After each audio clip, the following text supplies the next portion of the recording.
at the start of any grand finals. Oh yeah, dream scenario for Power as well. You know, it looked like it wasn't really the true test of themselves in the group stage, but what we saw unleashed throughout survival stage, that's where they thrive. It's what we saw last year as well. It feels like they sort of dial it up a little bit. You know, they assess the lobby and realize, look guys, we just need to play to our strengths. So much of that carries on over here. It's a nice hard drop, good result in the end, only losing one player in Ragnar. Could have gone bad, but you avoid that outcome, so they're going to be happy. For 4 Frieds, that's an instant red mark though. It's one of those games where you're thinking, okay, got to sit here, watch the flow of the action. Half an hour later, we'll be back. And you imagine they'll probably have something to say against Power throughout the course of playoffs now. Yeah, it's a big blemish. Definitely a big blemish coming through for the guys on 4 Thrives, but we know that they can bounce back. They had a little bit of a slip over towards their final matches. They still put up a huge scoreline, right?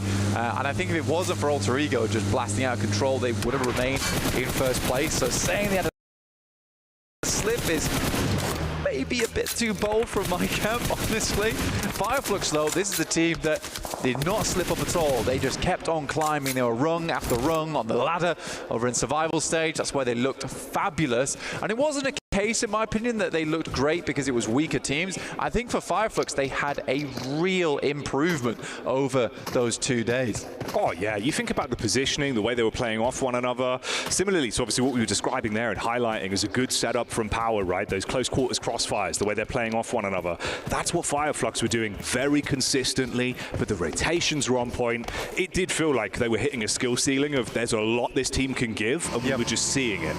It was super cool to me because I think in a lot of Fireflux's games in the past, it's usually either a case of you highlight Scarface or you highlight Ketch.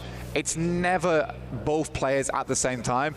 I think here at PMWC, it is a wonderful experience to be able to watch Fireflux and see that both Ketch and Scarface are both on their A game at the same time. It's a rare scenario, but they're bringing out where it counts here on the main stage. Weibo rotate through here. This is over towards the eastern side around Yangon Galacticos. Already some heavy hits been sent their way.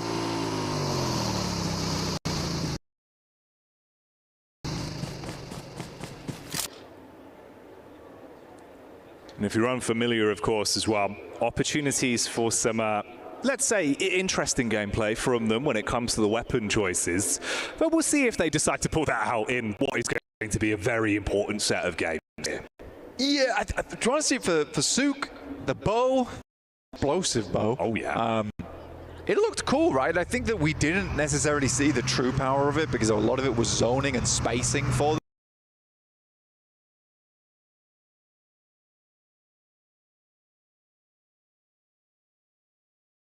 The team, as opposed to finding the knocks, where he did find the flushes with it. It was, well, you know, we got to react about that. Here in these matches, we feel for DBS, which is much more meta here in PUBG Mobile. Over towards the northwest side, a very hard shift. We pull this one close to the northwest island, towards those confluence compounds. Position to snatch up, and Eden weakened early after Rosemary was able to little hello down towards the side. They send one player in, but can they win the weight of Alter Ego as they move in from the east? A lot of trust in that team. It doesn't matter if one player is popping off, they're able to sort of pass the baton quite quick.